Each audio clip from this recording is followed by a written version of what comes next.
bangun rumah walet 1 tahun balik modal. Pikirlah waras agar kalian tetap cerdas. Jadi kawan-kawanku, buang jauh-jauh pikiran untuk saat ini ya. Buang jauh-jauh pikiran kalian kalau ingin membuat gedung walet.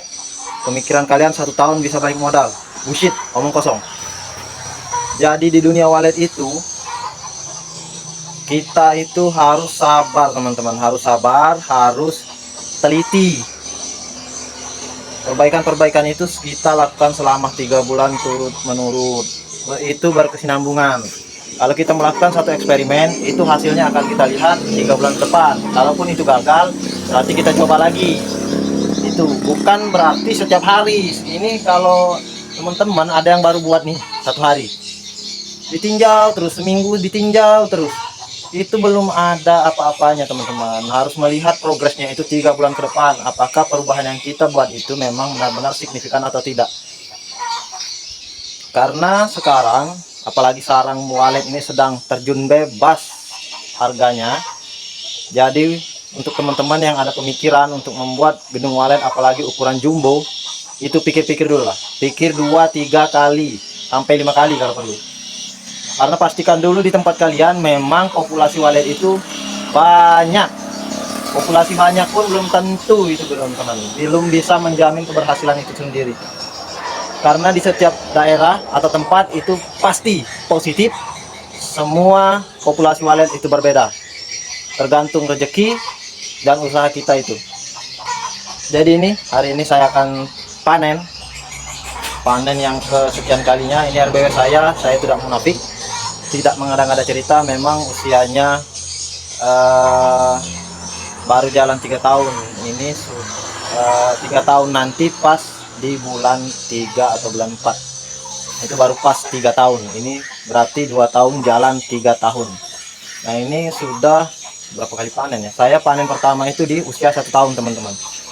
Saya panen di usia 1 tahun itu saya hanya menurunkan 10 sarang. Nah ini saya beberapa bulan terakhir saya sudah rutin panen per 2 bulan sekali lah rata-ratanya.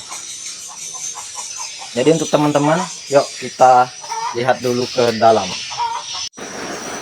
Nah oke teman-teman, nah jadi di sini teman-teman sendiri bisa lihat ya, inilah RBW ku yang usianya jalan 3 tahun.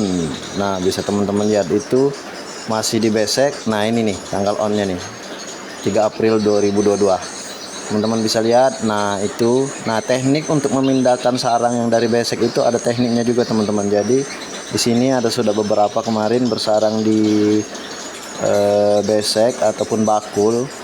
Nah di sini kemarin ada bakul sudah saya buka nih. Nih dia sudah pindah bersarang di siripnya. Jadi semua itu ada teknik-teknik tersendiri ya teman-teman. Nah ini, nah sudah mulai ke sirip semuanya nih. Nah ini masih ada karena di sini kemarin belum ada ya. Nah ini baru, nah merata kan teman-teman. Jadi kalau setelan volume suara inap teman-teman itu stabil ataupun pas setelannya, nah inilah contohnya teman-teman. Saya bukan berarti lebih hebat dari teman-teman ya, tapi ini pengalaman saya dan ini hasilnya teman-teman, merata. Teman-teman bisa lihat kotorannya nih. Ini di 2 bulan yang lalu, belum sampai 2 bulan saya sudah bersihkan nih. Bulan-bulan kemarin saya sudah bersihkan. Nah ini kotoran-kotoran terbarunya nih. Nah ini di ruangan sebelahnya, di sekatnya. Nah nih semuanya merata ya teman-teman. Nah jadi kalau teman-teman ada sarang di bakul seperti itu dibiarkan dulu sampai berkoloni. Kalau teknik saya ya, dibiarkan dulu sampai sudut-sudut bakul itu biasanya penuh. Nah itu baru saya mulai panen. Saya mulai panen sudut satu-satu, kemudian berangsur sampai sarang yang di besek itu habis semua kita panen dan tidak ada lagi yang bersarang. Nah itu bakulnya kita lepas teman-teman. Itu akan membuat walet yang berkoloni di situ akan bersarang di siripnya.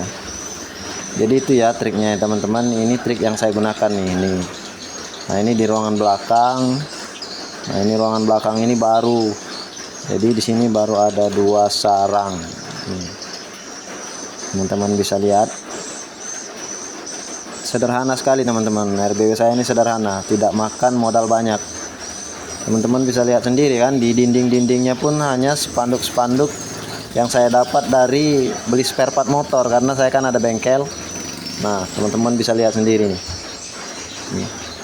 Nah untuk fungsi dari sekat-sekat itu, kain-kain spanduk-spanduk itu teman-teman, sebenarnya itu untuk anakan yang baru belajar terbang. Jadi dia kalau ketika terbang, dia hinggap di dinding, dia tidak jatuh. Kalau di kayu itu kan kemungkinan dia jatuh. Jadi kalau ada sekat, terutama juga seperti sekat-sekat karpet begini ya, karpet bulu ini fungsinya sebenarnya untuk anakan yang baru belajar terbang. Nih ini kotorannya teman-teman ya, ini benar-benar merata. Jadi nih teman-teman bisa lihat, jadi kalau memang waletnya itu menyebar atau merata, itu kemungkinan besar nantinya akan sekali terbentuk koloni, dia akan terbentuk koloni yang besar teman-teman. Oke, nah ini pasti dia akan, setiap sekat akan memiliki koloninya masing-masing, jadi memiliki banyak koloni. Nah oke teman-teman, aku sepilkan juga ruang void atau ruang terjunnya nih ini ya. Oke teman-teman, nah saya mau panen dulu ya teman-teman, nanti hasilnya kita lihat sama-sama tuh. Nah oke teman-teman, tadi sudah saya panen, saya tidak rekam karena susah. Nah ini hasil panen kita hari ini. Oke, memang tidak banyak karena metode panen rutin ini saya lakukan itu supaya untuk membuka sarang-sarang pertama yang dia buat kan tuh bentuknya tidak bagus. Jadi ini harus kita lakukan agar sarang yang berikutnya menjadi sarang yang berkualitas, karena ini sarangnya banyak yang jelek. Karena apalagi kemarin ini anakan-anakan yang baru belajar bersarang itu seperti ini teman-teman, ya kan? Kebanyakan di sini sarang sudut dan ini banyak yang jelek. Kemudian ada juga yang saya buka dari sarang palsu. Nah seperti ini. Nah ini karena sudah tidak dibutuhkan lagi, karena sudah ada beberapa sarang di sampingnya, jadi ini saya buka teman-teman. Jadi waktu on pertama kemarin saya memasang beberapa sarang palsu, jadi itu membukanya secara berkala teman-teman. Ini tips juga untuk kawan-kawan waleter semuanya. Jadi semua itu ada teknik dan caranya. Lakukan dengan tepat dan benar, insya Allah kalian akan sukses. Salam dunia walet.